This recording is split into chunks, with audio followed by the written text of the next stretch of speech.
If every NFC South franchise carved its own Mount Rushmore, who would make the mountain? Not just the most popular players, not simply the Hall of Famers, the four whose greatness became the identity of their franchise. Some of these teams have Super Bowl champions, others have MVPs. One has arguably the greatest quarterback in franchise history.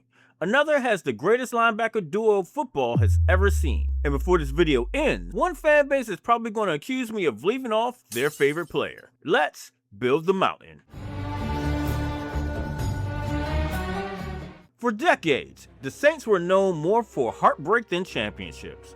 The Aints, paper bag over fans' heads, close calls, losing seasons.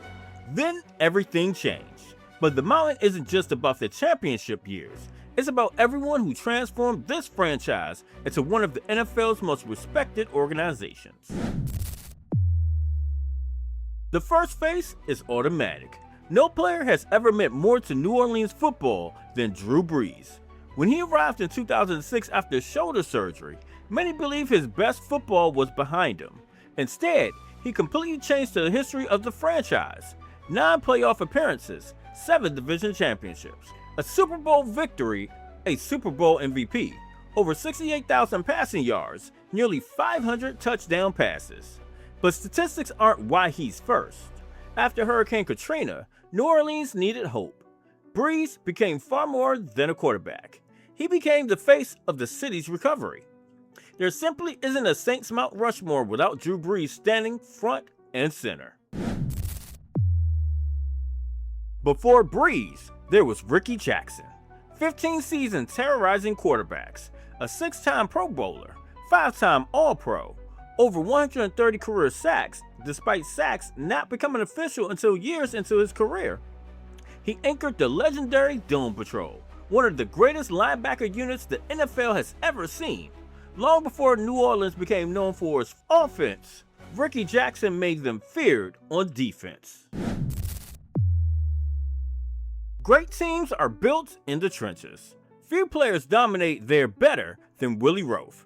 11 Pro Bowls, 6 first-team All-Pro selections, a cornerstone of the Saints' offensive line for nearly a decade. Pass rushers rarely beat him. Running backs loved running behind him. He's one of the finest offensive tackles football has ever produced. The newest face on the mountain, but already deserving, Jordan has spent well over a decade representing everything Saints football wants to be. Durable, consistent, feared, a multiple-time Pro Bowler, and one of the franchise's all-time sack leaders. While many defensive stars flashed for a few seasons, Jordan has sustained excellence for more than a decade. That longevity earns him the 4th spot. Archie Manning carried impossible expectations through difficult years. Jari Evans was one of football's most dominant guards. Marquise Colston was Drew Brees' favorite target for years. Morton Anderson remains one of the greatest kickers in NFL history. And Sam Mills helped define the Dome Patrol alongside Rickey Jackson. Any of them could have made another franchise's mountain. The Falcons has experienced just about every emotion imaginable. MVP quarterbacks, generational receivers, one of the greatest defensive backs to ever play, 2 Super Bowl appearances, and some of the most heartbreaking losses in NFL history. 4 players stand above the rest. When the Falcons drafted Ryan 3rd overall in 2008, they weren't just looking for a quarterback. They were rebuilding a franchise coming off one of the darkest chapters in its history. Ryan delivered immediately. Offensive Rookie of the Year, playoffs, as a rookie. Over 15 seasons, more than 59,000 passing yards, 360 plus touchdown passes, 4 Pro Bowls, and the 2016 NFL MVP. That MVP season was historic. Nearly 70% completion rate, almost 5,000 yards, 38 touchdowns, and just 7 interceptions. It led to Super Bowl 50. One game can't erase 15 years of greatness. Matt Ryan owns virtually every significant passing record in franchise history. For well over a decade, Atlanta never had to wonder who their quarterback was. That's a legacy worthy of Mount Rushmore. If Ryan was the engine, Julio Jones was the explosion. Over 6'3", 220 plus pounds, and he moved like a track athlete. Corners couldn't outmuscle him. Safeties couldn't outrun him. Defenses knew where the ball was going. It didn't matter. Jones finished his Falcons career with over 12,800 receiving yards, more than 840 receptions, 7 Pro Bowls, and 2 first-team All-Pro honors. His 300-yard game against Carolina remains one of the greatest receiving performances in NFL history, and his sideline catch at Super Bowl 50 should have been one of the defining moments in Super Bowl history. Few receivers have ever been more dominant. Primetime spent only 5 seasons in Atlanta, but those 5 seasons forever changed how people viewed the quarterback position. Quarterbacks were afraid to throw his direction. When they did, it usually ended badly. 24 interceptions, returns, punt returns, offense, highlights that look effortless. He's one of the greatest cover corners the NFL has ever seen. While his career reached Hall of Fame heights with multiple teams, it all began in Atlanta. The Falcons drafted him. The Falcons unleashed him. Atlanta will forever claim primetime as one of its own. The fourth face is the most debated and the most electric. Michael Vick didn't just change the Atlanta Falcons, he changed the quarterback position forever. No one had ever seen a quarterback move the way Vick moved. The speed was otherworldly. The arm strength was elite. The creativity was unlike anything defenses had prepared for. He made the Falcons must-watch television every Sunday and redefined what was possible at the position. His 2002 NFC Divisional Playoff run against Green Bay in the Ice Bowl still gives fans chills. Vick's impact on this franchise and on football itself was undeniable. The mountain wouldn't be complete without him. Tommy Nobis was the very first player selected by the Falcons, won NFL Rookie of the Year in 1966, and gave the franchise its identity before it had one. Teammates called him Mr. Falcon for a reason. Tough, dependable, and relentless through difficult years. He was the heartbeat of this organization long before there were stars to build around. Claude Humphrey was a Hall of Fame pass rusher who dominated through the 1970s. Jamal Anderson became the face of the Dirty Bird Falcons that reached Super Bowl 33. Roddy White was Ryan's first great receiver and retired as one of the franchise's all-time leaders. And Jesse Tuggle embodied Atlantic football for more than a decade. The Panthers didn't play their first game until 1995. Most expansive teams spent decades searching for an identity. Carolina found one almost immediately. Physical defense, explosive playmakers, fearless leadership. In just 30 years, they produced MVPs, Hall of Famers, and some of the most dominant players of the modern era. The first face belongs to a player who embodied Carolina football better than anyone. At 5'9", scouts questioned whether Smith could be a #1 receiver. He spent his early career returning kicks. Then he exploded. Smith finished his Panthers career with more than 12,000 receiving yards, 67 touchdowns, and became the franchise's all-time leader in receptions and receiving yards. In 2005, he won the NFL's receiving triple crown, leading the league in receptions, yards, and touchdowns. He nearly carried Carolina back to the Super Bowl that postseason. Steve Smith played every snap with something to prove. For many Panthers fans, he is Carolina football. Standing nearly 6'7" with rare speed and athleticism, Peppers looked like he was built in a laboratory. Too fast around the edge, too powerful through the middle, too athletic to contain. Peppers recorded 97 sacks during his 2 stints with Carolina, the most in franchise history, along with 9 Pro Bowl selections and multiple first-team All-Pro honors. His Hall of Fame career spanned multiple teams, but Carolina is where he became one of the greatest defensive ends football had ever seen. Some linebackers make tackle. Kuechly diagnosed offenses before the ball was even snapped. In just his second NFL season, he was already the NFL's Defensive Player of the Year. 7 Pro Bowls, 5 first-team All-Pro honors. He piled up tackles, but what separated him was the anticipation.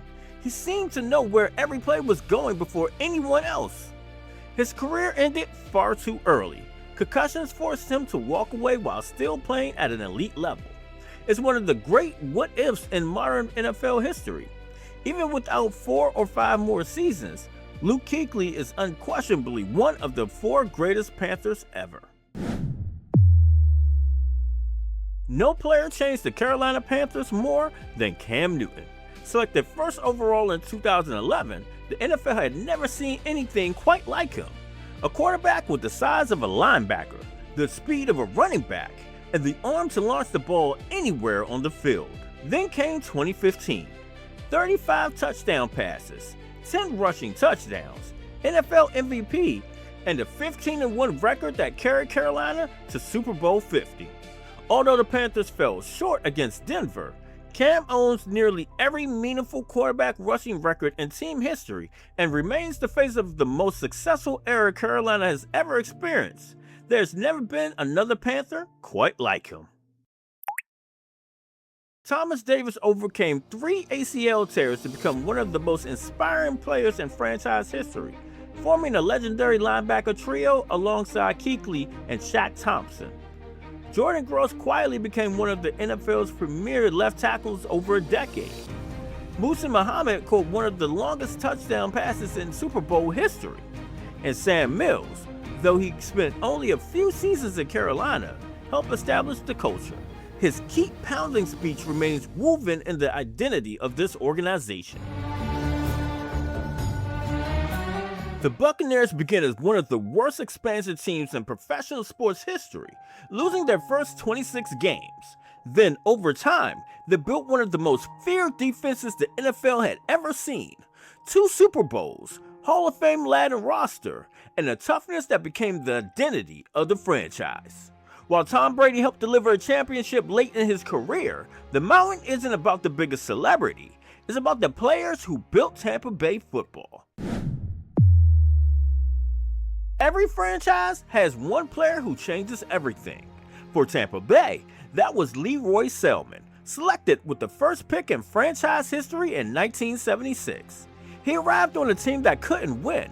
He gave them both a superstar and a standard. 6 Pro Bowl selections, 5 first-team All-Pro honors, NFL Defensive Player of the Year in 1979. More importantly, he helped lead Tampa Bay from expansion laughingstock to the NFC Championship game in just 4 seasons. He established the culture, the professionalism, and the standard. The first face on Tampa Bay's mountain belongs to the man who built the foundation. Few linebackers have ever combined speed, intelligence, and leadership the way Brooks did, stuffing the run, covering receivers, intercepting passes, scoring touchdowns, 11 Pro Bowls, 9 first-team All-Pro honors, the 2002 NFL Defensive Player of the Year. Then came Super Bowl 37. Brooks intercepted Rich Gannon and returned it for a touchdown, putting the finishing touch on Tampa Bay's first championship. More than any statistic, Derrick Brooks represented everything the Buccaneers wanted to be. Fast, disciplined, selfless, a Hall of Famer in every sense. Some defensive tackles occupy blockers. Sapp destroyed game plans. Quick enough to beat guards off the snap. Strong enough to overpower centers. Relentless enough to chase quarterbacks from sideline to sideline. 77 sacks with Tampa Bay, an astonishing number for an interior lineman. 7 Pro Bowls, NFL Defensive Player of the Year in 1999. Sapp brought swagger, intensity, and an edge that made opposing quarterbacks uncomfortable every Sunday. His partnership with Derrick Brooks formed the heart of one of the NFL's greatest defenses. Without Warren Sapp, there is no Buccaneers championship in 2002. The final face belongs to perhaps the most underrated Hall of Famer of his generation.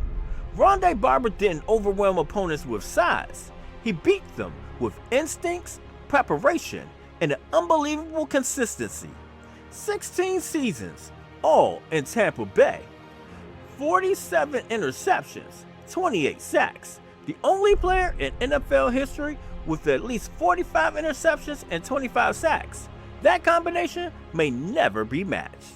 Then came the 2002 NFC Championship game. McNabb drops back late in the fourth quarter. Barber steps in front of the pass, intercepts it, and races 92 yards for the touchdown that sends Tampa Bay to its first Super Bowl.